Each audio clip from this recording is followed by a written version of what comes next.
Which artist has the most Grammy nominations? That would be Beyoncé with 88 nominations. And which artist, male or female, has the most Grammys in history? Again, that would be Beyoncé with 32 Grammys. Who is an artist that has never won Album of the Year? Beyoncé. And who is an artist that has never won Record of the Year? Again, Beyoncé. The three major categories at the Grammy Awards are Album, Song, and Record of the Year, and Beyoncé doesn't really excel in those major categories. We have to get into reasons Beyoncé doesn't win in the major categories despite being the most awarded in Grammy's history. Two kinds of people will view this video. The people who will say Beyoncé has had the most Grammys, don't be greedy. 2. The people who will realize that a lot of politics are indeed involved with the Grammy wins. Let's start by acknowledging the fact that the Grammy Awards is 65 years old. The first Grammy Awards were held in the year 1959. Out of the 65 Grammy Awards held so far, only 11 black artists have won Album of the Year. 8 are men and 3 are women. Can you believe in 65 years, only 3 black women have won Album of the Year, the last being Lauryn Hill in 1999? If that doesn't seem fishy to you, then something's wrong. Expecting a black woman to win Album of the Year at the Grammys is like hoping to win the lottery. It may happen, but it's unlikely. Beyoncé has been nominated for Song of the Year 5 times, including once with Destiny's Child, and won once in 2010 for Single Ladies. She's been nominated for Record of the Year 8 times, the artist with the most nominations in this category, and yet she's never won. And as for Album of the Year, she has 4 nominations in this category. That's a total of 17 nominations in the major categories and 1 win. Is it that Beyoncé really didn't deserve to win? Let's look at who won in those years. The 4 albums nominated for Album of the Year were I Am Sasha Fierce. Beyoncé got a record-breaking 6 Grammys in one night, but Album of the Year went to Taylor Swift's Fearless. Renaissance received great reviews from critics and was named the best album of 2022 by many publications. However, rave reviews wasn't enough to secure Album of the Year. The album debuted at number 1 and spent 52 weeks on the charts to date. Harry Styles' Harry's House ended up winning. In 2015, everyone said Beyoncé would win for her self-titled album because of how commercially successful it was, not to mention its impact on the music industry. After she surprise dropped the album on a Friday, other artists did surprise drops eventually, and the new music usually came out on Tuesdays, but Beyoncé's album had a hand in shifting it to Fridays, yet she lost to Beck, and that had us all sounding like owls because who? No disrespect, but so many people have never even heard of neither Beck nor his album, and yet he won. And there were people that said, well, it's not about sales, etc. I'm like, oh, okay. But when Lemonade lost to Adele's album 25 in 2017, you started hearing how much Adele sold more. Any excuse to justify Beyoncé losing. Adele herself knew that Beyoncé should have won. She talked about Beyoncé's album and how great it was. Adele ended up doing a clean sweep of the major categories in 2017.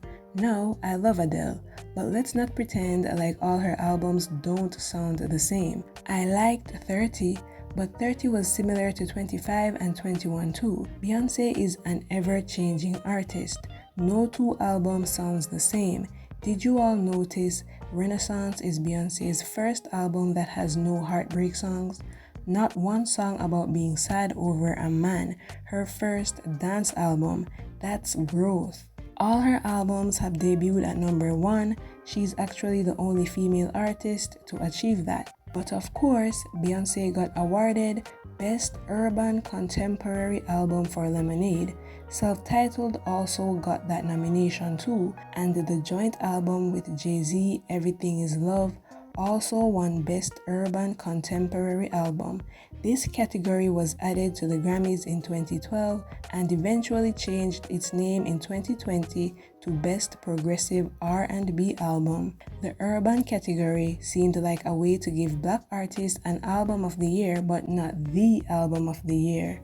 Harper's Bazaar wrote that the term urban has been a contentious one in the music industry in recent years, attracting criticism for being outdated, generalizing language for music from Black artists, including hip-hop, rap, grime, and R&B. Not only is urban an obviously wrong category, but it is also born out of racial stereotyping of Black communities, Kehinde Andrews previously explained in The Guardian. Everyone had their fingers crossed that she'd win Album of the Year for sure with Renaissance, but 2023 was the year I lost optimism.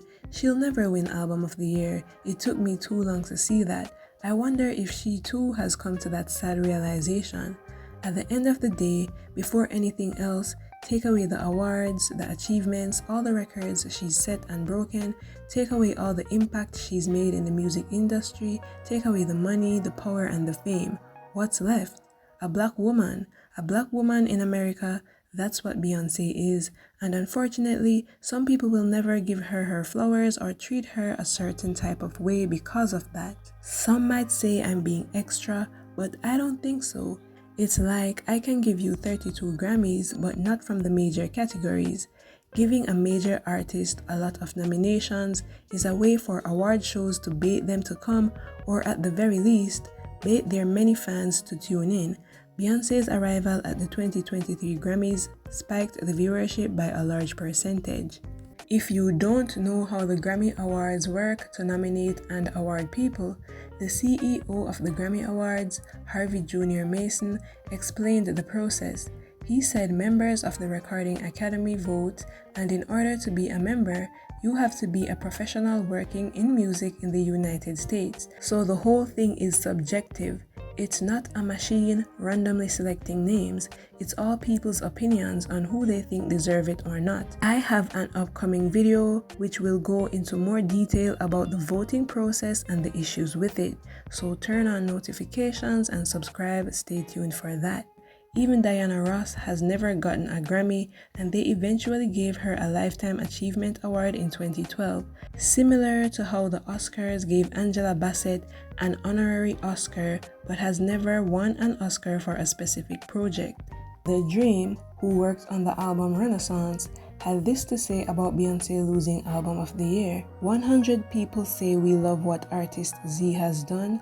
Those same say we love artist Z's album over everything. They super consume the album, they come to the concerts because she's amazing, but when it's award time, they get on the phone and gather, and oh, I do mean gather.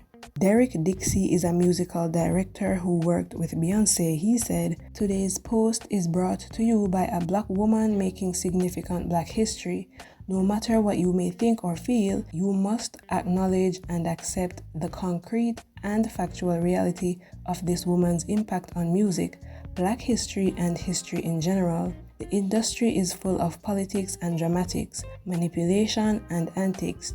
It is often fueled by dark agendas and an absence of heart. But within the dark and inside of the often heartless cave of superficial grandeur, there are iconic moments and individuals that deserve to be recognized for reaching heights and breaking barriers. All this is showing me is that people in the industry know it's all politics.